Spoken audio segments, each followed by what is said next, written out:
Hello दोस्तों, आज की कहानी बेहद मज़ेदार है। इसलिए कहानी का फुल मज़ा लेने के लिए प्लीज़ लास्ट तक बनी रही। दोस्तों, यह कहानी मेरी और मेरे भाई की है। कहानी बहुत ही इंटरेस्टिंग होने वाली है, इसलिए दिल थाम कर सुनिए। मेरी बुआ मुझसे कहने लगी, पूनम, तुम्हें अपने भाई को अब भाई नहीं कहना चाहिए। तुम उसके बच्चों का एक माँ की तरह ख्याल रखती हो और तुम्हें बच्चों की माँ की ही कहते हैं। इसलिए तुम्हें अपने भाई के बच्चों की एक माँ की तरह परवरिश करनी है और उन्हें यह एहसास दिलाना है कि तुम ही उनकी माँ हो। मुझे तो बहुत शर्म आ रही थी कि आखिर मेरी बुआ यह क्या कह रही है। मैं अपने भाई को भाई न कहूँ तो फिर क्या कहूँ। मेरी बुआ ने मुझे जाते हुए कहा, पूनम, मैं कल फिर आऊँगी, तुम मुझे अपना जवाब बता देना। मेरी तो कुछ भी समझ में नहीं आ रहा था कि मैं क्या कहूँ ना ही कहूँ। मुझे इतनी समझ थी कि मैं उनकी बातों को समझ पाती। पता नहीं मेरी बुआ मुझसे क्या करवाना चाहती थी। अगले दिन जब मेरी बुआ फिर से आई तो कहने लगी, पूनम, कल जो मैंने तुमसे कहा था उसके बारे में क्या फैसला लिया है। तुमने देखो, हम यहाँ शहर में रहते हैं, हमारा यहाँ कोई रिश्तेदार भी नहीं है जो हमें किसी भी तरह की बदनामी का डर हो। तुम्हारे भैया आखिर कब तक अकेले रहेंगे। उन्हें किसी के साथ की ज़रूरत है जो तुम इस घर में रहकर उसकी हर ज़रूरत को पूरा कर सकती हो। मैंने बुआ से कहा, बुआ, भैया क्या सोचेंगे, वह बहुत गुस्सा होंगे और वैसे भी मुझे उनसे बहुत डर लगता है। यह मुझसे नहीं हो पाएगा। बुआ ने मुझसे कहा, तुम इतना क्यों घबराती हो। मैं जानती हूँ कि मर्द को क्या चाहिए। अगर उसे वह सब मिल जाए तो वह तुम पर कुछ लुटाने के लिए तैयार रहेगा। उसकी बीवी को गुजरे हुए साल भर होने आया है और एक मर्द ज़्यादा समय तक महिला से दूर नहीं रह सकता। महिला से संबंध बनाए बिना उसमें चिड़चिड़ापन आ जाता है। वह बहुत गुस्से में रहने लगता है, जैसे कि मेरा भतीजा रहने लगा है। आजकल मैं उसकी हालत को समझ सकती हूँ, फिर भी उसने अपने मन में दूसरी शादी का विचार नहीं लाया। वह अपनी पत्नी के बिछड़ने से टूट चुका है। जिस तरह से अब तक तुमने उसके बच्चे को एक माँ की तरह पाला है, मैं चाहती कि आगे भी तुम उसकी माँ बनकर ही रहो। अभी वह तुम्हें ही अपनी माँ समझता है। घर की बात घर में रहेगी बेटी, और सबसे बड़ी बात, बदनामी का भी कोई डर नहीं होगा। जब बुआ मुझसे यह सब कह रही थी उस समय मेरे दिल में एक अजीब सी बेचैनी हो रही थी। मेरी धड़कन अब तेज हो रही थी। पता नहीं क्यों मेरे मन में अपने भाई के लिए ऐसे ख्याल पहले कभी नहीं आए थे, लेकिन आज मेरी बुआ की बातों से मेरे मन में अपने भाई के लिए कुछ अलग से ख्याल आने लगे थे। मेरी उम्र तो अभी 16 साल थी और मेरे भाई मुझसे लगभग 14 साल बड़े थे। इससे पहले मेरे मन में अपने भाई के प्रति तो क्या, बल्कि किसी भी लड़के के लिए कोई गलत ख्याल मन में नहीं आया था।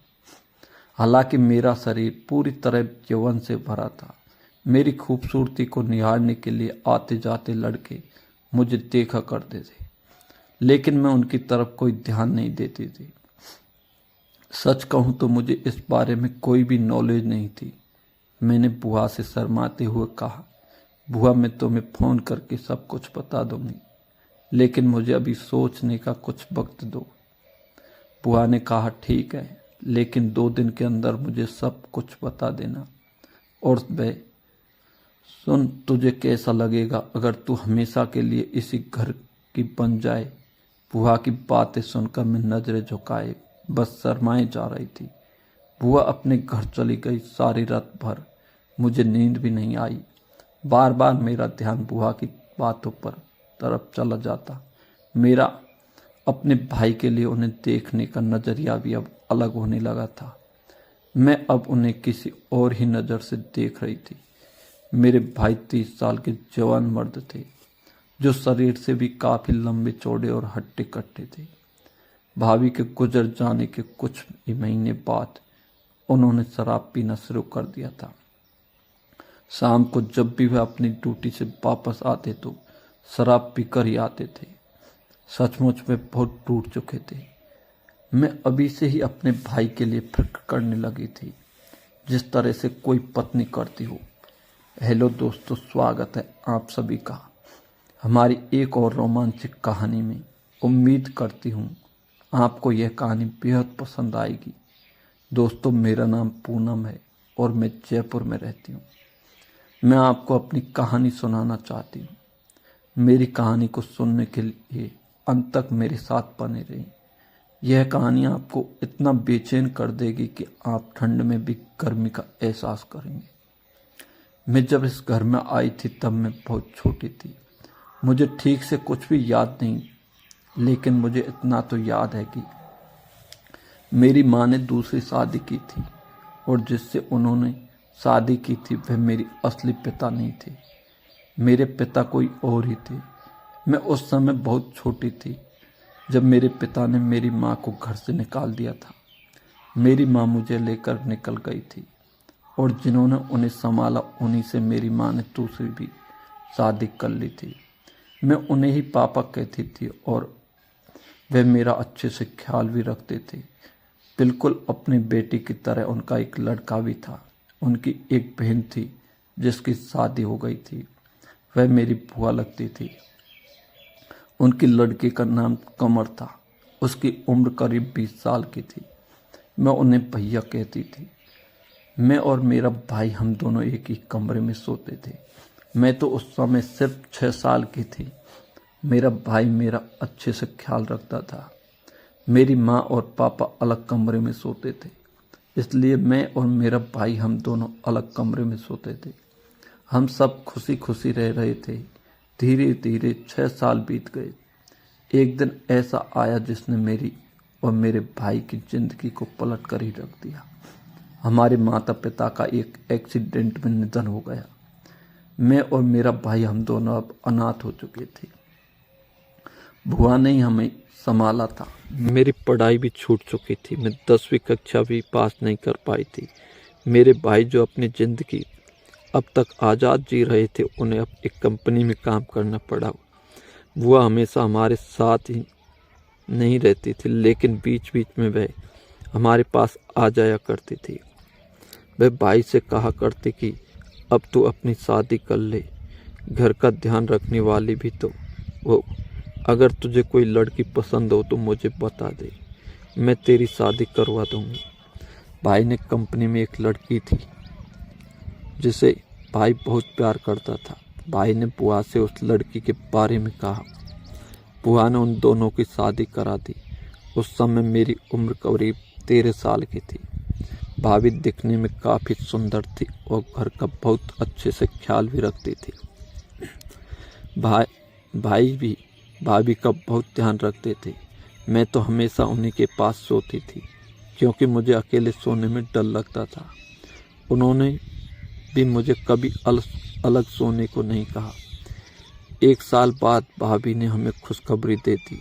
उनकी एक लड़की पैदा हुई थी जिसका नाम खुशी था। हम सब बहुत खुश थे। धीरे धीरे वक्त बढ़ता गया। खुशी अब 1 साल की हो चुकी थी। एक दिन फिर से हमारी खुशियों पर किसी की एक नज़र लग गई। जब भाभी की दूसरी डिलीवरी होने वाली थी, उस समय सीढ़ियाँ उतरते हुए उनका पांव फिसल गया। वह सीढ़ियों से नीचे गिर गई। उनके गर्भ में 5 महीने का बच्चा था। वह पेट के बल गिरी थी। उस समय मैं नहा रही थी और भैया भी घर पर नहीं थे। लगभग आधा घंटे बाद जब मैं नहाकर आई, उस समय मेरी नज़र भाभी पर पड़ी जो कि बेहोश पड़ी थी। मुझे समझ नहीं आ रहा था कि अब मैं क्या करूं। मैंने उठाने की बहुत कोशिश की, लेकिन उन्होंने कोई जवाब नहीं दिया। मैंने बुआ को फ़ोन किया और उन्हें सारी बात बताई। भैया कंपनी में ड्यूटी पर थे। उनका कोई भी नंबर नहीं था। शाम को 5 बजे जब उन्हें छुट्टी होनी थी, वे तभी घर आते थे। मैंने एम्बुलेंस को भी फ़ोन कर दिया था। एम्बुलेंस और बुआ साथ साथ ही पहुँचे घर पर। 1 साल की एक छोटी बच्ची की खुशी थी। मुझे उसके पास रहना पड़ा। बुआ भाभी को अस्पताल ले गई। तब तक भाभी होश में नहीं आई थी। इधर खुशी भी रो रही थी, उससे भूख लग रही थी, लेकिन मैं करती क्या। दूध तो मैं उसे पिला नहीं सकती थी, पर मैंने भाभी को कई बार खुशी को एक डिब्बे में से कुछ निकाल कर दूध में मिलाकर खिलाते हुए देखा था। मैंने भी उसे ही वह खिलाया। कम से कम वह चुप तो हो गई। मैं बुआ से पूछती रही कि भाभी की हालत अब कैसी है। उन्होंने बताया कि वह होश में तो आ गई, लेकिन उनकी हालत अभी ठीक नहीं है। डॉक्टर ने बताया है कि बच्चा पेट में ही मर जाने के कारण माँ की जान को भी खतरा है। मैं घबरा गई थी। शाम को जब भाई घर आए तो मैंने उन्हें सारी बात बताई और जल्दी ही उन्हें अस्पताल जाने को कहा। वह भी तुरंत अस्पताल के लिए निकल गए थे। उनके वहाँ पहुँचते ही भाभी ने भैया को हमेशा के लिए अलविदा कह दिया था। उस दिन के बाद भैया बिल्कुल टूट चुके थे। अकेले में रोते हुए थे। भैया भाभी से बहुत प्यार करते थे। भाभी के गुजर जाने के बाद जैसे भैया की जिंदगी खत्म हो गई थी, लेकिन बुआ ने हमें संभालने में हमारी बहुत मदद की थी और फूफा जी के कई दिनों तक हमारे साथ ही रहे।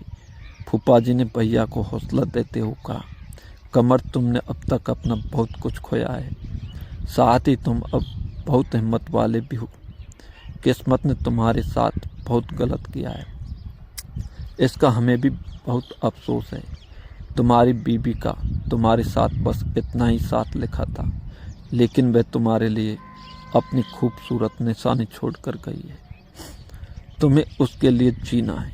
उसकी माँ और बाप दोनों बनकर उनके समझाने से भैया में काफ़ी हिम्मत आई, लेकिन उनके अंदर जो दर्द था उसे तो भाई समझ सकते थे। खुशी भी अपनी माँ का ही दूध पीती थी। आज उसकी माँ उसके साथ नहीं थी। जब तक बुआ हमारे साथ थी, वह उसे अपना दूध पिलाती थी और मुझे कहती, पूनम, तुम्हें भी अगर इसे चुप करना हो तो अपने सीने से लगा लेना, ताकि इसे अपनी माँ की तरह महसूस हो, और चुपके से इसे बोलते से फीड करा देना, लेकिन तुम्हें इसे एक माँ की तरह पालना होगा। अपने सीने से लगाकर, मेरी उम्र तो अभी 15 साल थी, सीने से लगाकर दूध पिलाना यह तो मेरे लिए संभव ही नहीं था। लेकिन मुझे खुशी की माँ गुजर जाने के बाद किसी भी तरह से खुशी को यह महसूस नहीं होने देना था कि उसकी माँ अब नहीं रही।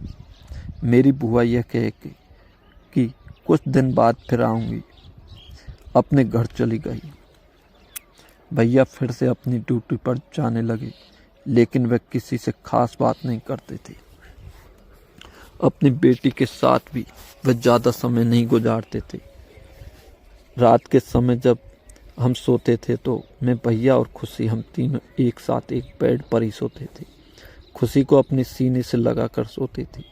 खुशी मेरे साथ ही सोती थी। वह मुझे अपनी माँ ही समझती थी। खुशी को बोतल से दूध पीने की आदत नहीं थी, इसलिए बीच बीच में मैं अपने सीने से लगाकर मैं उसे एक माँ का एहसास करवाती थी। फिर वह चुप हो जाती थी। लेकिन जब भैया सामने होते थे तब मैं ऐसा बिल्कुल भी नहीं करती थी। एक दिन शाम का समय जब भैया शराब पीकर घर आए तो मैंने देखा भैया लड़खड़ाते हुए कदमों के साथ सीधा अपने कमरे में चले जाते। वह बेड पर लेट गए। उनमें इतना होश नहीं था कि वे अपने जूते ही भी उतार सकती। मैंने खुशी को वहीं पर सुला रखा था। मैंने जाकर भैया के जूते उतारे और उनसे कहा, भैया खाना खा लो, लेकिन वे सुन नहीं रहे थे, नशे के धुत थे। फिर मैंने उन्हें हाथ से पकड़कर उठाना चाहा, लेकिन भैया ने उल्टा मेरा हाथ पकड़ लिया और मुझे अपने ऊपर गिरा लिया। साथ ही उन्होंने अपने बाहों में मुझे भरने लगे और मुझे इस तरह से चूमने लगे जैसे कि मैं उनकी बीवी हूँ। मैंने ज़ोर से उन्हें कहा, भैया मैं पूनम हूँ। काफ़ी चिल्लाने के बाद उन्होंने मुझे एक कदम से छोड़ा और कहा, सॉरी पूनम, मुझे लगा मेरी पत्नी है। मैं बहुत घबरा गई थी। मैं सोच रही थी अगर भैया ने मेरी आवाज़ को ना सुना होता और अपनी बीवी ही मुझे समझता होता तो आज पता नहीं मेरे भैया मेरे साथ क्या कर बैठता। मुझे बहुत डर लग रहा था, लेकिन मैं इतना जानती थी कि भैया इस समय बहुत नशे में, और साथ ही उनके साथ जो हुआ था, ऐसी स्थिति में नशे में मुझे अपनी बीवी समझकर बाहों में लेना स्वाभाविक था। मुझे उनका ऐसा करना बिल्कुल भी बुरा नहीं लगा, बल्कि मैं ये सोच रही थी कि भैया को अपनी पत्नी की कितनी याद आ रही है। भगवान ने उनके साथ अच्छा नहीं किया। उसी रात को जब हम सो रहे थे, रात को अचानक से खुशी रोने लगी। मैंने उसे काफ़ी चुप करने की कोशिश की, लेकिन वह चुप नहीं हो रही थी। मैंने उसे बोतल में दूध पिलाना चाहा, लेकिन वह दूध भी नहीं पी रही थी। उसे तो सीने से लगाकर ही दूध पीना था, लेकिन उस समय मेरे भैया वहीं पर लेटे हुए थे। अगर उनकी नज़र मुझ पर पड़ जाती तो। फिर मैंने सोचा भैया तो नशे में, क्यों ना इसे सुलाने के लिए खुशी को अपने सीने से लगाकर एक माँ का आवाज़ कराती हूँ। मैंने खुशी को अपने सीने से लगाकर उसे एक माँ का एहसास करा रही थी। उसके स्पर्श से मुझे में कुछ अलग बदलाव आ रहा था। एक माँ बनने की इच्छा मन में पैदा हो रही थी। भले ही मैंने उसे जन्म नहीं दिया, लेकिन मैं उसे एक माँ की तरह पाल कर अपने भैया का भी सहारा बनाना चाहती थी। जब तक भैया दूसरी शादी नहीं कर लेते, उसे सुलाते सुलाते मुझे भी नींद आ गई। सुबह जब मेरी आंख खुली तो मैंने देखा मेरे भैया बिस्तर पर नहीं थे और मेरी कमीज ऊपर की तरफ खिसकी हुई थी। मेरा वजूद साफ दिख रहा था, जैसा कि नींद आने से पहले था। मैंने जल्दी से अपने वजूद को ढका। मैं सोच रही थी भैया ने पक्का ये सब देख लिया होगा, क्योंकि मैंने तो अपने ऊपर कुछ भी नहीं ढका था और मेरे मुंह भी भैया की तरफ ही था। सिर्फ बीच में खुशी सोई हुई थी। ऐसे में उन्होंने ना देखा हो, ऐसा तो हो ही नहीं सकता। मुझे अब उनके सामने जाने में हिचकिचाहट हो रही थी। मैं कैसे उनकी नज़रों का सामना करती। मैं भले ही 15 साल की थी, लेकिन शरीर और समझ से अब मैं 18 साल की लगती थी। मेरे भैया न जाने कब उठ गए होंगे। रात को देर से सोने की वजह से मेरी नींद भी पूरी नहीं हुई थी। मैं अपने बिस्तर में ही खुशी के साथ दुबकी रही। भैया ने खुद ही नाश्ता बनाया और ड्यूटी पर जाने से पहले उन्होंने मुझसे कहा, पूनम मैं ड्यूटी जा रहा हूँ, नाश्ता तैयार है, तुम खा लेना। मैंने अपने बिस्तर में से ही बिना उन्हें देखे कहा, ठीक है। भैया नज़र मिलाने की तो मुझे हिम्मत भी नहीं थी। रात को उनका मुझे पकड़कर अपनी बाहों में पड़ना शायद उन्हें याद होगा। मैं अपनी बुआ से बात करने के बारे में सोच रही थी कि तभी घर के लैंडलाइन की घंटी बजी। मैंने फ़ोन उठाया। मेरी बुआ ही फ़ोन पर थी। वह कह रही थी कि पूनम, खुशी को संभालने में तुम्हें कोई दिक्कत तो नहीं हो रही है। मैंने कहा, बुआ नहीं, थोड़ी बहुत दिक्कत होती है, उसे मैं संभाल लूँगी। लेकिन जो मेरे साथ शाम को हुआ था, मैंने वह सारा मजारा अपनी बुआ को बताया। बुआ कहने लगी, चिंता मत कर, ऐसे छोटे छोटे हादसे तो होते रहते हैं, यह तो आम सी बात है। सुन, मैं तुम्हारे घर आ रही हूँ शाम को। मुझे जल्दी वापस आना है, इसलिए मैं दोपहर में ही तुम्हारे पास आऊँगी। इसी बहाने खुशी से भी मिल लूँगी। बुआ मेरी सहेली की तरह थी। जब वह दोपहर से हमारे घर आई, उन्होंने मुझसे कहा, पूनम, मैं तुमसे एक बात कहना चाहती हूँ। अपने भैया की स्थिति के बारे में तो तुम जानती हो। उसे वापस अपनी ज़िंदगी में लौटते हुए काफ़ी समय लगेगा। तो खुशी का ध्यान एक माँ की तरह रख रही है, क्यों ना तू उसकी माँ ही बन जा। खुशी तो तुझे ही अपनी माँ समझती है। उसे एक माँ का भी प्यार मिलेगा, और तुम्हारे भैया को जिस चीज़ की सबसे ज़्यादा ज़रूरत है, वह भी तू ही पूरा कर सकती है। और वह भी इसी घर में मैं कुछ समझ नहीं पा रही थी। मैंने बुआ से कहा, बुआ मैं तुम्हारी बात का मतलब नहीं समझी, तुम क्या कहना चाहती हो? फिर बुआ ने कहा, पूनम मैं चाहती हूँ तुम अपने भाई की पत्नी बन जाओ। वैसे भी हमारा कोई और रिश्तेदार तो है नहीं जिससे बदनामी का खतरा हो। घर की बात घर में ही रहेगी। खुशी को एक माँ मिल जाएगी और कमर को पत्नी जिसकी उसे बहुत ज़रूरत है। जिस तरह से तुमने इस घर को अभी तक संभाला है, आगे भी तू बहुत अच्छे से संभालेगी। मैंने कहा, बुआ ये कैसी बात कर रही हो तुम? आखिर वे मेरे बड़े भाई हैं। सौतेले हुए तो क्या हुआ, तुम मेरे भाई ही ना। मैं उनके बारे में ऐसा सोच भी नहीं सकती। करना तो बहुत दूर की बात है। फूफा जी क्या कहेंगे, और अगर भैया को पता लगा तो फिर नहीं, मुझसे नहीं होगा यह सब। तुम कोई अच्छी सी लड़की देखकर भैया की शादी करा दो। बुआ कहने लगी, मैंने तुम्हारे भैया से बात की थी शादी के बारे में, लेकिन उसने बिल्कुल मना कर दिया कि वह अब शादी नहीं करेगा। और बात तुम्हारे फूफा जी की तो उनसे मैं बात कर चुकी हूँ। जब हम तुम्हारे घर पर कई दिनों के लिए रुके थे, उस समय ही मैंने उनसे बात की थी तुम्हारी और कमर की शादी के बारे में। तुम जिस तरह से खुशी का और इस घर का ध्यान रखती थी, उसमें हमें लगा कि तुम आगे भी इन्हें अच्छी तरह से संभाल पाओगे। उनके कहने से ही मैं तुम्हारी बात कर रही हूँ। अब सिर्फ कमर को ही बताना बाकी है। उनकी बात सुनकर मैं अंदर ही अजीब से ख्याल आने लगे थे कि कहीं मैं कोई सपना तो नहीं देख रही। यह बुआ कैसी बातें कर रही है। वैसे भी हम बदनामी का तो कोई डर नहीं था, लेकिन एक भाई के साथ का रिश्ता पति के रूप में कैसे स्वीकार करती, यह मेरे लिए बहुत मुश्किल था। बुआ ने मुझे कहा, देख पूनम, हम तेरा भला ही सोचे।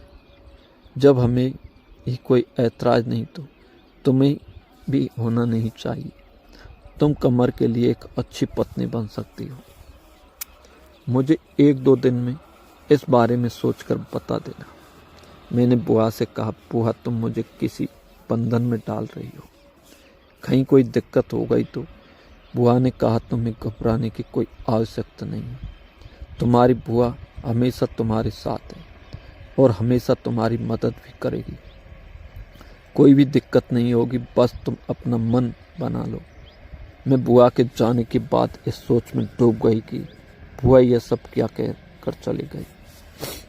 शाम को जब भैया फिर से शराब पीकर आए, उन्हें देखते ही मेरा उन्हें देखने का नज़रिया अलग हो गया था। मैं उन्हें एक भाई की नज़र से नहीं देख रही थी, बल्कि एक मर्द की नज़र से। अपने भाई के लिए मेरी बुआ ने मेरे मन में जो ख्याल पैदा किए थे, मैं उसे चाहकर भी नहीं हटा पा रही थी। मुझे अपना अंदर एक जवानी का एहसास हो रहा था, जो इससे पहले कभी नहीं हुआ था। आज मैंने और भैया ने साथ मिलकर खाना खाया और अपने बिस्तर पर सोने के लिए आ गए थे। खुशी तो अभी सोई थी। हमारे बिस्तर पर आते ही खुशी नींद से जाग उठी और वह रोने लगी। मुझे डर था कि कहीं खुशी रोने से चुप नहीं हुई तो मुझे उसे पिछली रात की तरह अपने सीने से लगाकर एक माँ का आवाज़ कराना होगा। लेकिन भैया अभी सोए नहीं थे। ऐसे में भला क्या करते? खुशी चुप होने का नाम नहीं ले रही थी। लेकिन तभी भैया ने कहा, पूनम, जिस तरह से तुमने पिछली रात को इसे सुलाया था, उसी तरह से आज भी इसे माँ का आवाज़ करा कर सुला दो। मुझे भैया के कहने से शर्म सी आ रही थी। मैं समझ गई कि भैया ने मुझे समझा दिया कि उन्होंने पिछली रात को सब कुछ देख लिया था। फिर क्या था, मैंने एक चादर से अपने आप को ढका और खुशी को एक माँ का आवाज़ कराने लगी और वह चुप हो गई। भैया ने मुझे कहा, पूनम, इसमें शर्माने वाली कोई बात नहीं है। तुम इस समय एक माँ का रोल अदा कर रही हो। अगर माँ बच्चे को दूध पिलाए तो इसमें कोई शर्म नहीं होती। तुम भले ही उसकी माँ नहीं हो, लेकिन माँ से कम भी नहीं हो। अब मुझ में सचमुच यह एहसास पैदा हो रहा था कि मैं एक खुशी की माँ हूँ। जब भी वह रोने लगती, मैं झट से उसे अपने सीने से लगा लेती और एक माँ का आवाज़ कराती। दूध तो मैं उसे बोतल से ही पिलाती थी, लेकिन उसको अपनी माँ की कमी पूरा करने के लिए मुझे उसे अपने सीने से लगाना पड़ता था। मेरे सीने से लगकर वह आराम से सो जाती थी। अब मेरे अंदर काफ़ी बदलाव होने लगा था। मेरे शरीर का आकार भी बढ़ता जा रहा था। 2 दिन बाद मेरी बुआ ने मुझे फ़ोन किया और कहा, पूनम क्या सोचा है? तूने जो मैंने तुमसे कहा था उसके बारे में। मैंने शर्माते हुए कहा, बुआ मेरे मन में भी खुशी की माँ बनने का ख्याल आता है, लेकिन अपने भाई की पत्नी बनने का ख्याल मेरे मन में नहीं आता। ऐसे में मैं भला क्या करूं? बुआ कहने लगी, अरे पूनम, इतनी सी बात, अगर तुम सचमुच खुशी की माँ बनना चाहती हो तो तुम्हें कमर की पत्नी बनना ही होगा, तभी तुम खुशी की माँ कहला जाओगी। मैं कहने लगी, बुआ इसके लिए भैया कभी तैयार नहीं होंगे, वे तो कभी किसी से शादी भी नहीं करना चाहते। वैसे भी मेरी उम्र अभी 16 साल भी नहीं हुई और वह मुझसे 14 साल बड़े हैं। मैं अभी बहुत छोटी हूँ, उनके साथ शादी के सपने देखना कैसे संभव है मेरे लिए? बुआ ने कहा, तू चिंता क्यों करती है? तेरी बुआ तेरे साथ है, मैं तुझे बताऊंगी कि तुझे क्या करना है। फिर उन्होंने मुझसे कुछ ऐसा कहा जो मुझे आज रात अपने भाई के साथ करना था। मैं बहुत शर्मा रही थी। मेरी धड़कन ने बुआ की बातें सुनकर तेज हो रही थी। आज रात मुझे अपने भाई के साथ वह सब कैसे करना था। पहले तो खुशी को एक माँ का एहसास करवाया था, लेकिन अब भैया को एक पत्नी का एहसास करवाना था। क्या मैं अपने भाई को एक पत्नी का एहसास करवा पाती हूँ या नहीं? कहानी बहुत लंबी हो जाएगी, इसलिए इससे आगे क्या होता है यह आपको दूसरे भाग में बताएंगे जाएगा। इसलिए आगे कहानी की जानने के लिए प्लीज़ हमारे चैनल को सब्सक्राइब कर लीजिए। अगर वीडियो अच्छी लगी हो तो प्लीज़ शेयर करें, सब्सक्राइब